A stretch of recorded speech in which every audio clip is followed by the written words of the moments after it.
राधा अष्टमी के दिन की शुरुआत होती है राधा कृष्ण मंदिर से।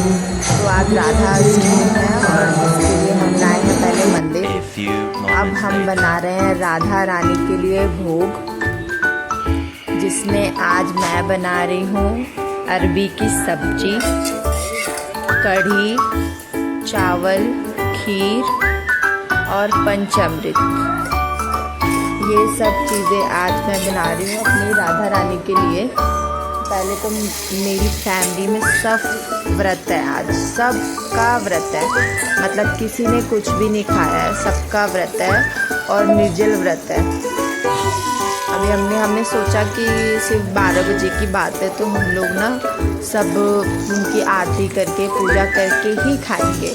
तो सबने 12 बजे तक तो सभी व्रत रख सकते हैं, इसलिए सब मस्त फास्ट में है, मम्मी पापा बहन सब। इसके बाद से हमने सब्जी बनाई और अब मैं तैयारी कर रही थी कि पहले ये सब बना के देख रही थी कि बन जाए, उसके बाद मैं आगे की तैयारी करूं। खाना बनाने के बाद से फर्स्टली घर में ही थे हम लोग, कहीं बाहर जाना था नहीं। तो खाना बनाने के बाद से मैंने सोचा कि राधा रानी को नहलाती हूँ। नहला के पहले इन लोगों के लिए मैंने भोग बना के ना अलग ही निकाल दिया माता रानी के लिए, क्योंकि मैंने इस भोग में नमक नहीं डाला है। मैंने अरबी की सब्ज़ी में नमक नहीं डाला है और मैंने ना ही कढ़ी में नमक डाला है। मैंने दोनों में नमक नहीं डाला और उनके लिए अलग से निकाल लिया है। और अब मैं राधा रानी को नहला रही हूँ, उनको नहला के, क्योंकि उनका जन्म हो चुका है तो अब मैं उनको नहला रही हूँ पंचामृत से, जल से, गंगा जल से, सारी चीज़ों से नहला के अब मैं उनको वस्त्र पहनाऊँगी अच्छे से, क्योंकि उन्हें ब्लू कलर पसंद है। तो मेरे पास अभी ब्लू कलर का वस्त्र था नहीं, तो मैंने सोचा कि अभी जो है वही पहना लेते हैं। क्योंकि मेरे पास राधा रानी नहीं है तो मैंने श्री कृष्ण को ही राधा रानी की जगह रखा और कृष्ण जी को ही स्नान कराया है मैंने राधा रानी की जगह। राधा रानी मान के ही मैंने उनको स्नान कराया है और उनको अब मैं तैयार करूँगी। मैंने अपनी पूजा पूरे दिल से करी है, क्योंकि घर में कोई था नहीं तो मुझे ही करना था।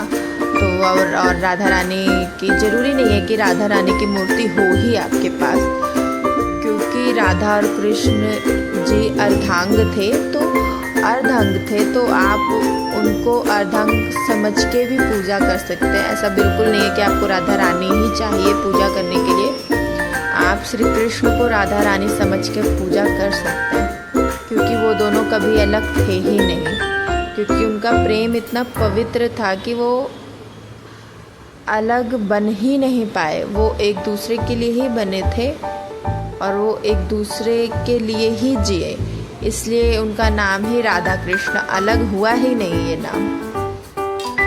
फिर मैंने पूजा करी और अभी उनको मैंने रेडी कराया। रेडी करवाने के बाद से मैंने जल वल चढ़ाया उन्हें। जल चढ़ाने के बाद से अब हो रहा था आरती का समय, तो मैंने फटाफट जल चढ़ाया उन्हें। जल चढ़ा के उनकी आरती की तैयारी करी और अब हम आरती करेंगे।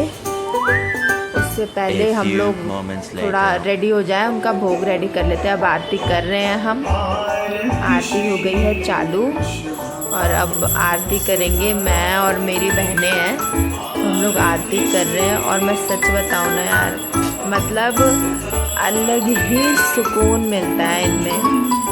और मैं सच बताऊँ तो मैं वृंदावन जाती ही रहती हूँ, मतलब मुझे जब मौका मिलता है, मेरे पे एक दिन का टाइम होता है, मैं फिर भी चली जाती हूँ। और वो जगह ऐसी है ना कि अगर आप एक बार जाओगे ना तो फिर दोबारा, मतलब आप जाओगे ही जाओगे, क्योंकि आपका मन ही वहीं रह जाता है। आपको इतनी खुशी मिलती है ना पहली बार जाके कि फिर आपका मन ही नहीं करता कि आप वापस आओ वहाँ से। और मैं सच बता दूँ, मतलब मैं दिल से इनको बहुत ही ज़्यादा प्यार करती हूँ और बहुत ही ज़्यादा मानती हूँ। तो मेरे लिए तो सब कुछ है ये। अब मैं आप लोगों को बता दूं कि प्लीज़ आप लोग मेरी वीडियो को लाइक कीजिए एंड सब्सक्राइब कीजिए चैनल को भाई, तभी तो मैं वीडियोस ला पाऊँगी ना। और मेरी फैमिली वीडियोस देखने के लिए आपको सब्सक्राइब तो करना पड़ेगा ना चैनल। और देख लो अब मैं आरती कैसे कर रही हूँ राधा रानी का। अब मेरे को आरती आती नहीं थी तो मैंने टीवी पे ही ऑन कर दी आरती, और जो आरती भी थोड़ा बहुत गाया और आरती की, क्योंकि वो भानु सूता है। तो पहले तो मैंने उनके सारे नाम लिए, 32 नाम थे, मैंने 32 नाम लिए, उनके 28 नाम थे, उनके 28 नाम लिए। नाम लेने के बाद से उनकी दिल से पूजा करने के बाद से, उनको नहलाने के बाद से, मतलब उनको तैयार करने के बाद से मैंने सिर्फ़ और सिर्फ उनका ही नाम लिया और उनकी आरती की। और उनकी आरती में भी उनके सारे नाम आ रहे थे, सारे नाम आ रहे थे। और एक यही ऐसी माता है जिनके हाथ में कुछ नहीं होता, क्योंकि ये सिर्फ़ और सिर्फ भक्तों को देती हैं, सिर्फ और सिर्फ आशीर्वाद देती हैं। ये प्रेम की देवी है और इनकी पूजा प्रेम के लिए ही की जाती है।